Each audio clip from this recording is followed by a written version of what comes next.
I think it is what is key here is that this is the first time that the US has put a ceasefire hostage deal in the context of a wider process. There is only one possible set of principles to end the war, which is what we're looking at right now, meaning there is convergence now around the contours of a war-ending deal.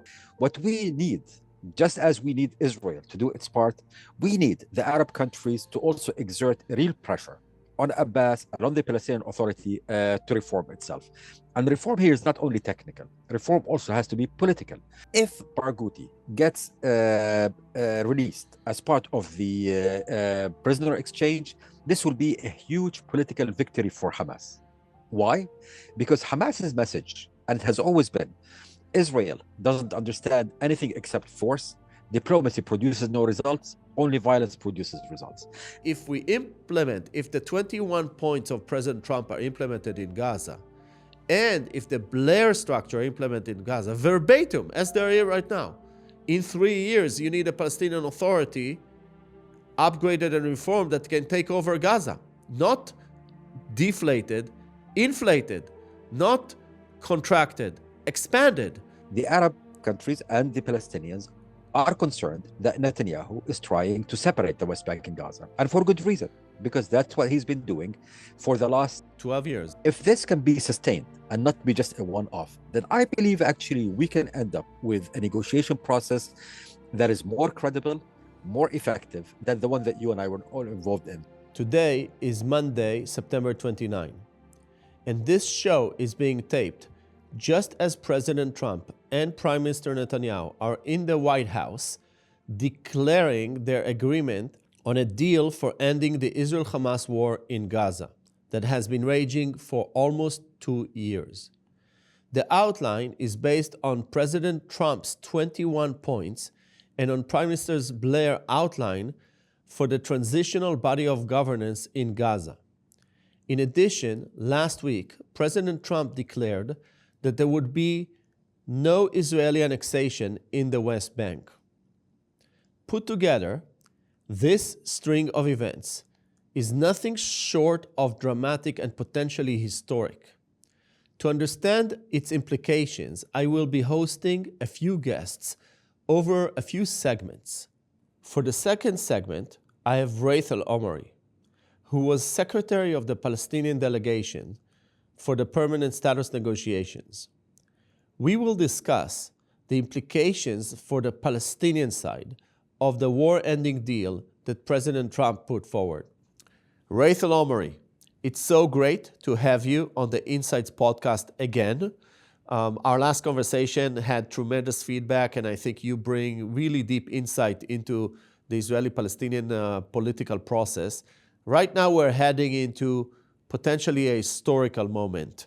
And I'd like to start with an open question, which is how serious and meaningful is this moment in the diplomatic process around the Israel-Hamas war in Gaza? Thank you, Gidi, and it's always great to have a conversation with you. I actually think, to me at least, this seems like the most serious moment that I have seen since the beginning of the war for a number of reasons. I mean, partly I think the conditions on the ground as such are such that things are getting ripe. But diplomatically speaking, this is significant in a number of ways. First of all, it comes as part of a wider international push. I mean, it's an American proposal, but it comes right after the UN, the recognition of the Palestinian state. There's a sense of momentum and energy coming in the international community. That's one. Two, I think it is what is key here is that this is the first time that the US has put a ceasefire hostage deal in the context of a wider process, whether it is a day after, as the plan envisages, or even vaguely referring to a pathway to a Palestinian state. I think this creates an interesting momentum, a momentum that also is shared not only by the US, but Arab and Muslim countries, which are part of it. So this is a real moment, but again, it has to be approached with caution because we've been hopeful before. Yes, but I do think that a number of principles are on the table now by the Americans in a way that is unprecedented. And from these advancements, there's no going back. Meaning, even if we can't clinch the deal now, we'll speak about that in a moment, some serious progress has been made in terms of laying out the outcome of the diplomatic outcome of the war. For example, there's not going to be annexation. There is going to be some involvement of the Palestinian Authority. There is some sort of a political horizon of a Palestinian state. There will be a transition period in Gaza. The area of Gaza will be divided into two categories of land, where part controlled by the Arab side, part controlled by the Israeli side for a period of time, and so on and so forth. So these principles are on the table, and I think it's a question that they are irreversible. Unlike other ideas that were thrown in the past, like displacing the Palestinian population, which came and went, at least from the American side, now it seems like this is the real deal in terms of the contours of how the war would end. I tend to agree.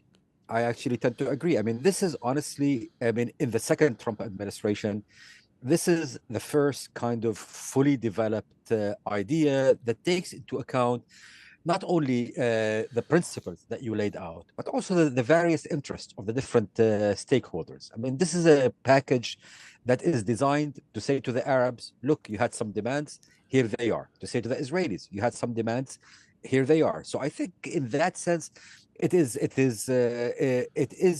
unique. And as you rightly said, it kind of lays out certain principles, some of which are a reiteration of long-standing American positions. By the way, let's not forget the idea of a Palestinian state was presented by President Trump in his first administration, what's known as the deal of the century. And frankly, it sounds reasonable. Yes, there are a lot of issues and pitfalls, but it sounds like a reasonable plan. One last thing I would say here is what we see, the principles, I think, are solid. The details remain to be negotiated. And I caution against getting too involved and too kind of wedded to certain details. These are to be negotiated, but the principles has been laid down. Yes, and we know that the transition from an outline to an agreement could be extremely complicated and take months of negotiations.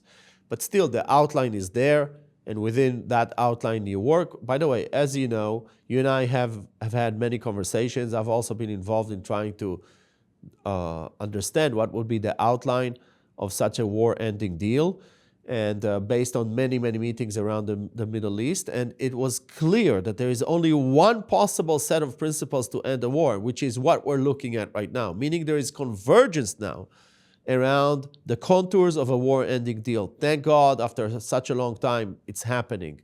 And I think it's sort of a corrales, as Prime Minister Sharon used to say. It's leading in a certain direction, even if now it's still a lot of room for negotiating.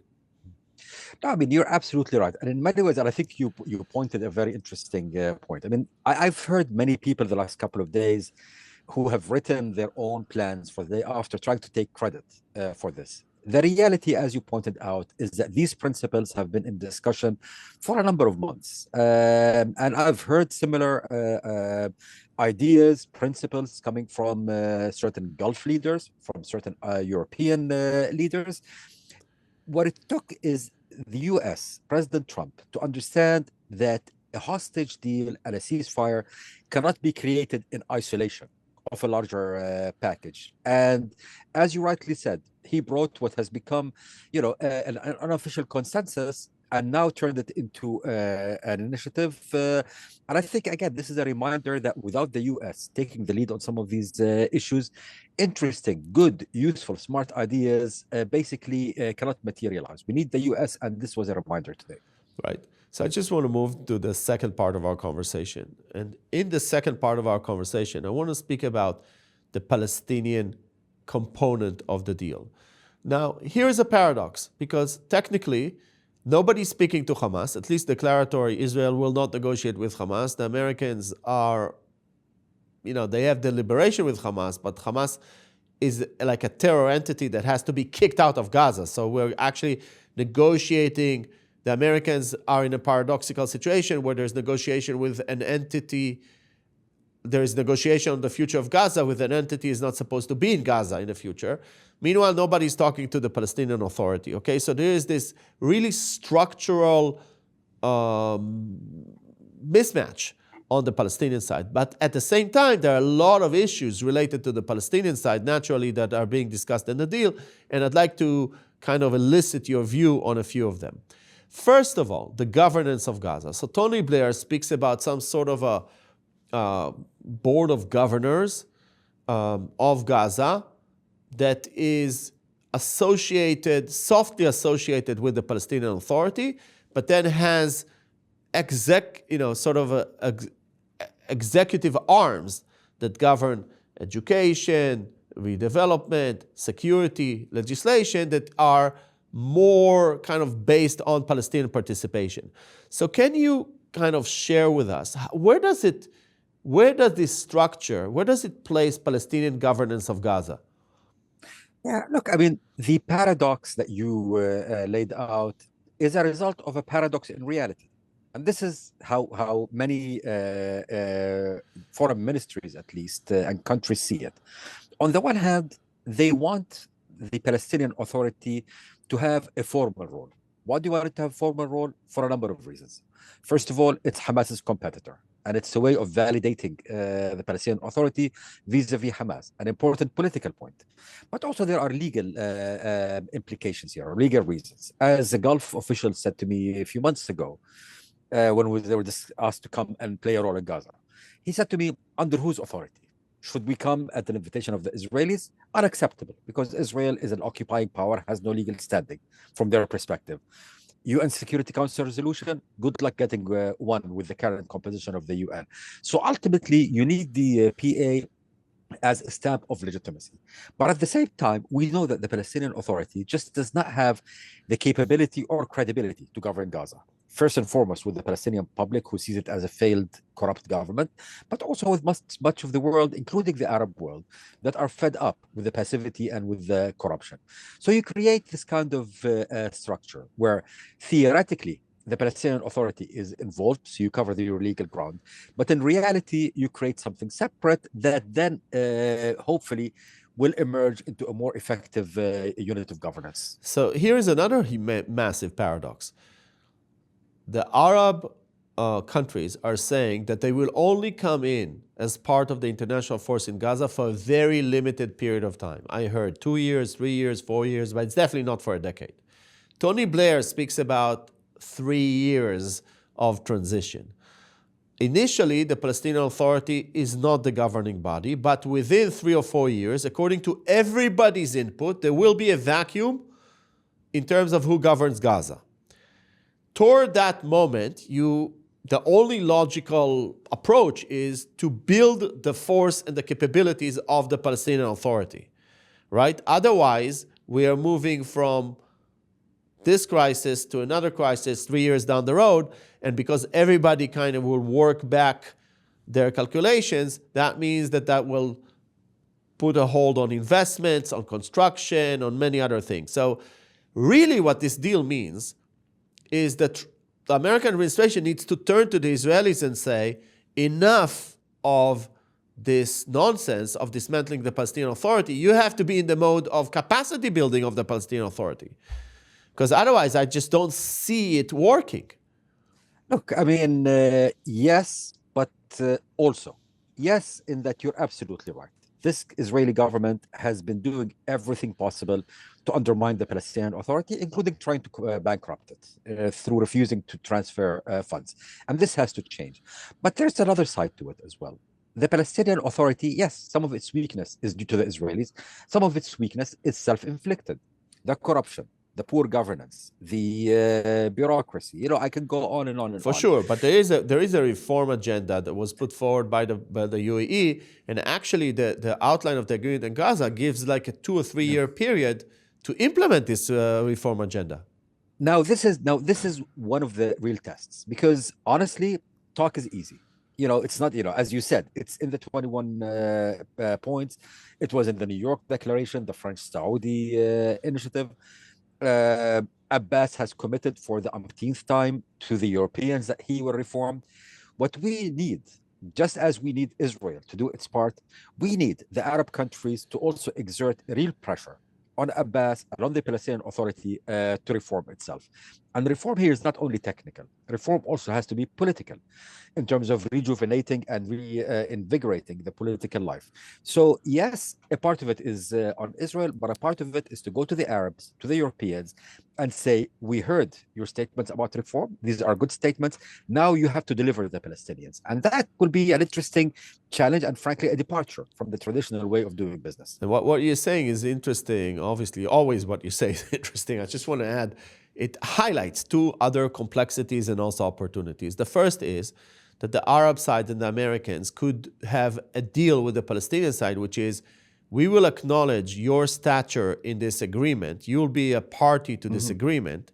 Obviously, that will be against the opposition of Israel. But at this moment, perfect is not on the menu, meaning everybody's going to have to give on something. So you, the Palestinian Authority, the PLO, you'll have a standing in the agreement in exchange for the reform agenda. That kind of is the deal that will have to be made on the Palestinian side, isn't it? Absolutely. But again, not enough. And I say not enough because Abbas had agreed a million times in the past to reform, and he did not. So you need actually three deals. You need a deal with the Palestinians, but you need an American-Arab deal that says to the Arabs, you go to Abbas and you use your influence to get him to actually deliver.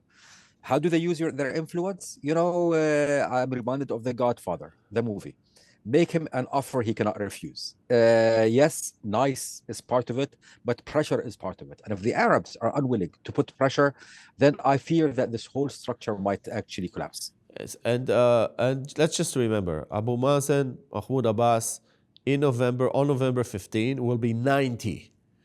Okay, so, and if we're talking about a 3-year transition period in Gaza, which corresponds with the Trump administration, it means that within those 3 years, there's going to have to be some succession on the Palestinian side to ensure stability. Now, that could be through elections to the presidency, some sort of a revival of the Palestinian political system, or a handover of power. But that element of succession, even if it's not in the outline and in the agreement, has to be there in the plans on the Palestinian side. 100%, by the way. I mean, and that's something that everyone that I've spoken to in the region and here in Washington understands that. By the way, there was plenty of pressure on Abbas to do that. And that's why he ends up designating a successor. However, now let me take a step back. Elections out of the question. It's hard to imagine elections during a reconstruction process in Gaza. We're going to have to think about a handover of power. Now, what Abbas did when he was pressured to appoint a successor, he appointed someone who basically has very, very little chance of actually succeeding in a succession process, Hussein al-Sheikh. So part of the Arab engagement with Abbas is to come and say, look, you need a succession plan that is realistic, that brings people who we can do business with, not people who are a continuation of the old failed regime. But these are the kind of things that we need, that a plan or a structure needs to basically farm to the Arabs. In the past, the US tried to micromanage all of this, failed. Now it's both an opportunity and a challenge to those Arab countries. You want a seat at the table, then this is the admission price. Okay, so that actually brings us to another point, and that is Barghouti. So it may be that Barghouti will be released within the 100 or 200 heavyweights who are supposed to go, according to the American proposal, are supposed to be released from Israeli jails. This is really a game-changing moment for the Palestinian political system. Can you just speak a little bit about the importance of Barghouti in the context of what we're talking about? Absolutely. I mean, first of all, for those who don't know Barghouti is someone who's spending 5, I think, life terms in Israel for terror charges, so he's no angel. And at the same time, he is probably right now the most popular Palestinian politician, at least according to opinion polls. Now, if Barghouti gets released as part of the prisoner exchange, this will be a huge political victory for Hamas. Why? Because Hamas's message, and it has always been, Israel doesn't understand anything except force. diplomacy produces no results, only violence produces results. If Hamas can say that by killing 1,200 Israeli civilians, by abducting 250 Israeli civilians, they managed to get achievements that were, that Abbas could not get, this will strengthen Hamas. So This I is believe, actually, I just want to say in yeah, brackets, this is one of the most incredibly bewildering outcomes of the positions of the Israeli government. Because since the beginning of the war, it was clear that the war-ending deal will include the release of Barghouti to Hamas. Now, Barghouti is part of Fatah, and Barghouti is a guy that, at least in his history, agreed to the two-state solution, agreed to acknowledging Israel, etc. That was at least in the past, and also while he was in jail. So there were so many opportunities to release Barghouti as some sort of a tribute to the UAE, to release Barghouti as a tribute to someone, and not to give it to Hamas. But here we are, very, very close to what you're describing, which is a huge achievement to Hamas through what they call the resistance to release someone who otherwise Israel would not release, and many other people as well. Gidi, that's what happens when you run a country and a policy based on tactical political considerations, not on strategic considerations. We all knew we're going to get to this moment for his own reasons. Bibi refused to budge, and now when we come to the moment of truth, I fear that Hamas will reap the political benefits of these kinds of moves. Again, this is a result that, look, you know better than me.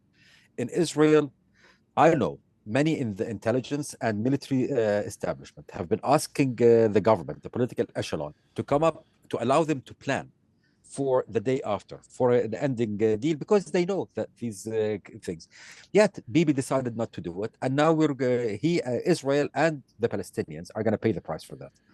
Okay, so we spoke about the role of the PLO and the PA as potential participants in the war-ending deal in Gaza. If there is a signatory on the Palestinian side, I don't see anybody else except the PLO or the PA signing on that deal. If there is a formal agreement, we spoke about the need of transition in the Palestinian Authority. We spoke about the structure of governance in Gaza.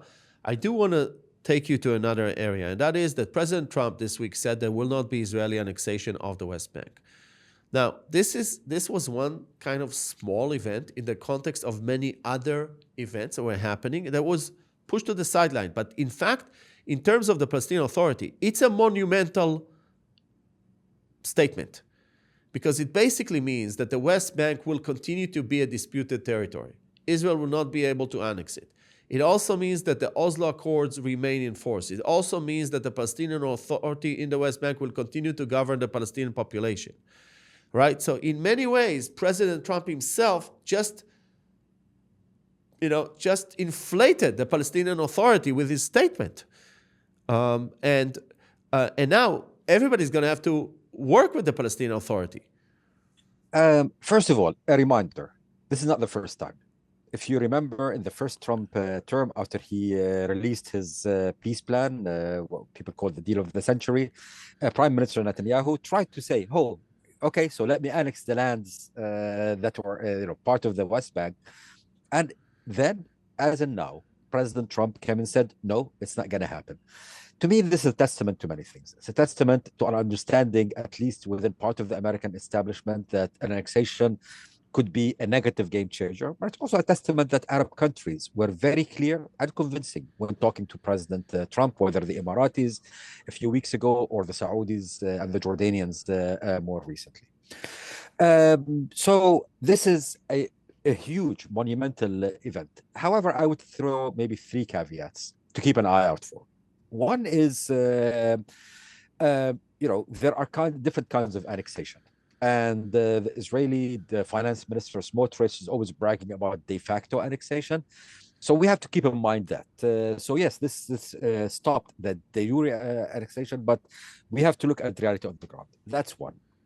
The second point relates actually to what you just said. The PA's role was inflated. Let's make sure it doesn't get overinflated, because Abbas has a tendency, when he feels that he has some leverage, to overplay his card. So I think, again, this requires quiet, wise, let's just say, counsel from other Arab countries saying, don't overplay it. And finally, and that's something that I've been hearing from at least some Israeli analysts, that there might be a possibility that Israel might redesignate some areas from B to C, which, maybe for a general audience would sound irrelevant. I think for those of us who are involved in the kind of legal and structural aspect of it, that in itself would be an assault on the whole Oslo structure. So basically, Israel cannot designate Area B to C unilaterally. It's in an agreement. Israel can decide to violate the agreement and take the civic powers of the Palestinian Authority in what is called Area B and assume it. But effectively, Israel cannot change the agreement. The agreement is there. So Israel can change the reality on the ground, but not the agreement that were signed. But I do want to and in many ways, I think it's already has been happening. If it's declared, it's actually a reflection of what's going on the ground. But I also want to take you back to the reality that if the 21 points of President Trump are implemented in Gaza, and if the Blair structure are implemented in Gaza, verbatim, as they're here right now, in 3 years, you need a Palestinian Authority upgraded and reformed that can take over Gaza. Not deflated, inflated, not contracted, expanded. So I just think that within a very short period of time, everybody will understand that if that doesn't happen, the UAE is stuck in Gaza, the Saudis are stuck in Gaza, Blair cannot retire, etc. Look, I look at it as an opportunity, but not as a done deal. Because first of all, I mean, dates are not sacred, as I think the late Prime Minister Rabin said. And the 3 years. Nothing more permanent in the Middle East than the provisional. The provisional. That said, you're absolutely right, and I think this is a point that needs to constantly be hammered with the different parties. I think today, so many of the parties, for understandable reasons, are focused on getting the deal done. However, once the deal is done, you have to maintain the momentum. Part of the momentum, and this is frankly what I'm concerned about, is there's going to be so much focus on Gaza, again, for understandable reason. The reconstruction, the rehabilitation are key.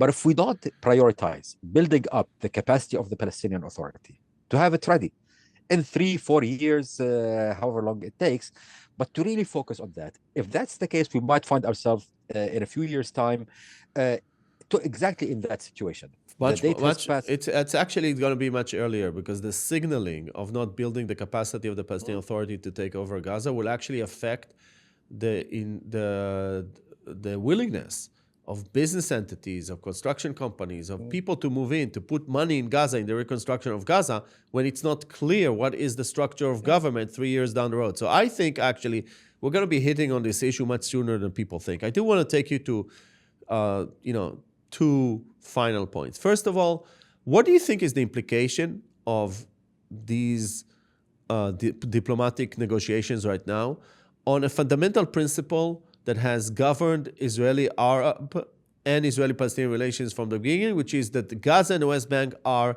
a single territorial unit? Look, this is one of the key reasons why there has been Arab and Palestinian insistence that the PA plays even a symbolic role in Gaza. Look, the Arab countries and the Palestinians are concerned that Netanyahu is trying to separate the West Bank and Gaza, and for good reason, because that's what he's been doing for the last 15 years. 12 years, 12 years, at least since 2013. Yeah. So, I mean, this is not a far-fetched expectation. And that's one of the reasons why there's insistence. Again, we're not talking about naive people here. They know that the Palestinian Authority today cannot do it. However, they want to establish the principle, partly because they want an exit strategy, the Emirates and others, but partly because they want to reaffirm that the West Bank and Gaza are part of the same unit, and that's why whatever you build in Gaza has to be at least symbolically under the PA to be able to continue the legal position that it's one territorial unit. And by the way, I just want to say it's going to be a very hard one to swallow for the Israeli government, given everything that it has been saying on the Palestinian Authority. We've heard it from the horse's mouth. I mean, we've heard it from top leaders, even the prime minister in the UN, very harsh criticism of the Palestinian Authority. So the ability to actually do a U-turn on the role of the Palestinian Authority is going to be very hard. But I think it's another one of these things that if the Americans slam their fist on the table, it's going to happen. Look, the flip side of it, of course, is that also the Palestinian Authority has to accept a more realistic outcome, because Abbas, and he said it, I think, also in the UN, says, I'm ready to take over tomorrow. No, you're not. And in the same way that the US needs to lean on Israel to change its position and accept this heavy lift, the Arabs have to also lean on the Palestinian Authority, on Abbas, to accept this heavy lift. And so, but it's actually not just the US on Israel and the Arab side on the Palestinians. It's a mix, right? It's a group of entities that want to see an end to the war, and they need to lean on both sides to get that war-ending deal. I do want to ask you one last question for today, because obviously we can speak for hours, and that is on the refugee issue. So the reconstruction of Gaza, whether people like it or not, puts at the center key issues related to the status of the refugees. What I mean by that is the status of the refugees has been framed over and over again as a permanent status issue that will be discussed at the end of the process. But here we are, we're looking at Gaza, and we're talking about reconstruction within a very short period of time, relatively speaking. In a matter of months, there needs to be the beginning of the reconstruction, according to the Trump and the Blair outlines combined. Now, let's take Jabalia as a refugee camp, Shati refugee camp. Is it being reconstructed as a refugee camp or as a permanent part of the nearby city? A Palestinian refugee that gets a new home a few years down the road, are they receiving this home as a refugee or not? Meaning, is UNRWA being allowed to come in? The answer is probably not, and it should not. Okay? Meaning, out of this war, suddenly, there is this engagement with one of the most difficult, outstanding issues of permanent status, which is the refugees. And I see a big opportunity here. But, what's your perspective? Look, I can, with great confidence, say that people who drafted the 21 points have not even thought about things like this. And you raise some of the complexities and opportunities that are being unleashed by this. Today, I think, frankly, I don't think the administration was thinking in these terms, certainly when they come up to it. And it now becomes a challenge. Do we actually take this new process, take the reconstruction process, and say, we're going to use this to start not solving, but maybe softening some of the difficult issues?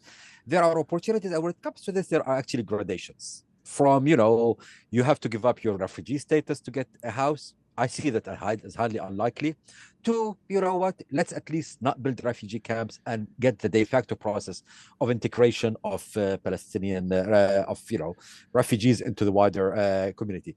This is a world of opportunity here, but today it could go either way if there is no follow-up. Right, so if basically, if you're the mediator, if the Americans are the mediators, right, this is their dilemma. Do we expand the deal and increase the complexity, or do we shrink the deal, make it more technical and therefore more manageable? And that's really a big dilemma for the Americans now. By the way, I actually don't think they understand the dilemma they're walking into.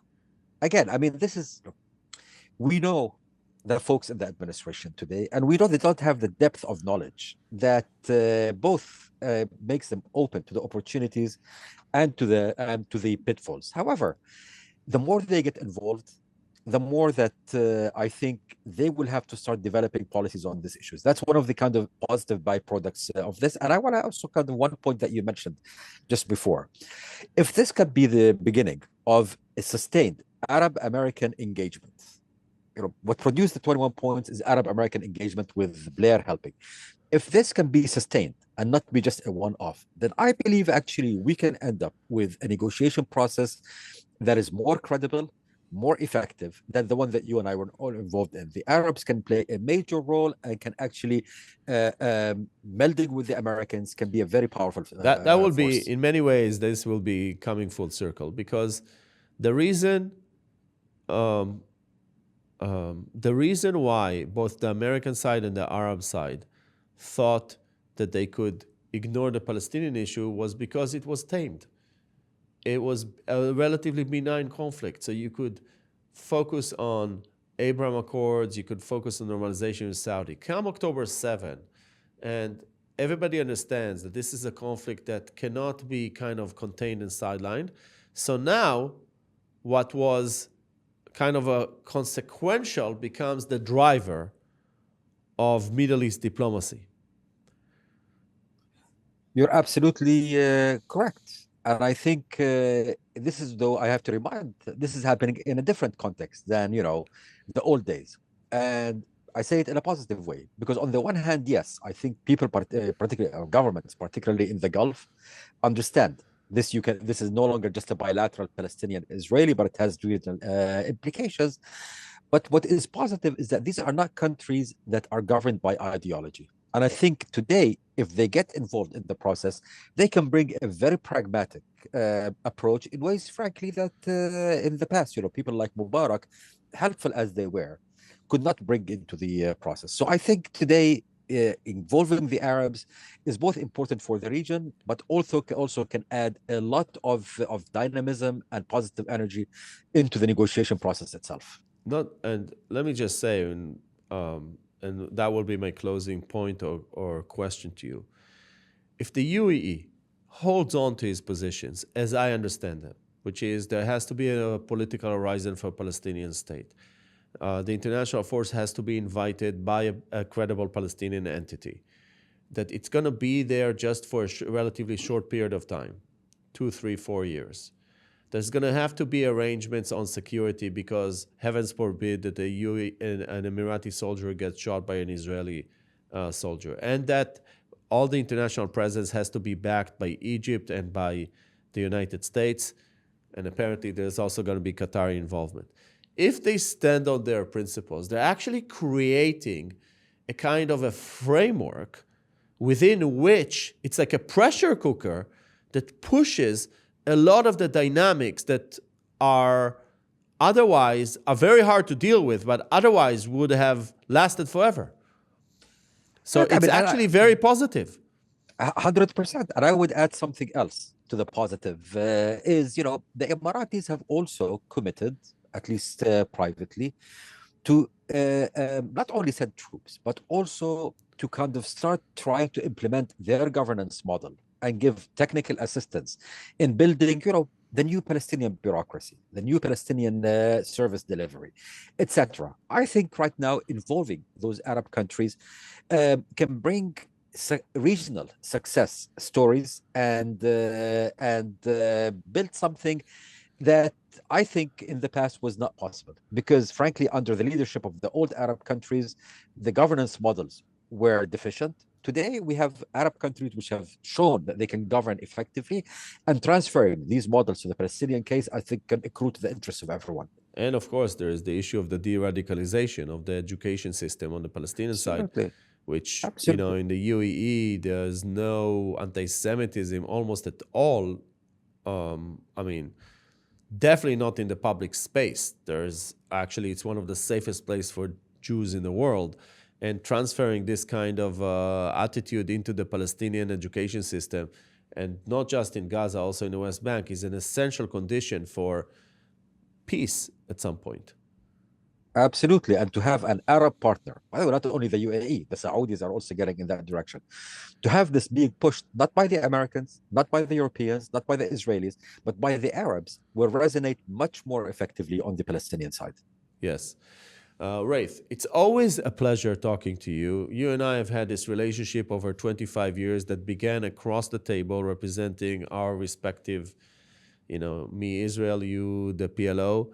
but we have lasted ever since, and I always learn from you. So it's really a pleasure to have you here, and hopefully we'll have you back soon, because this is one of these plastic pivotal inflection moments where so much potential and so much opportunity, but also so much risk and so many hazards.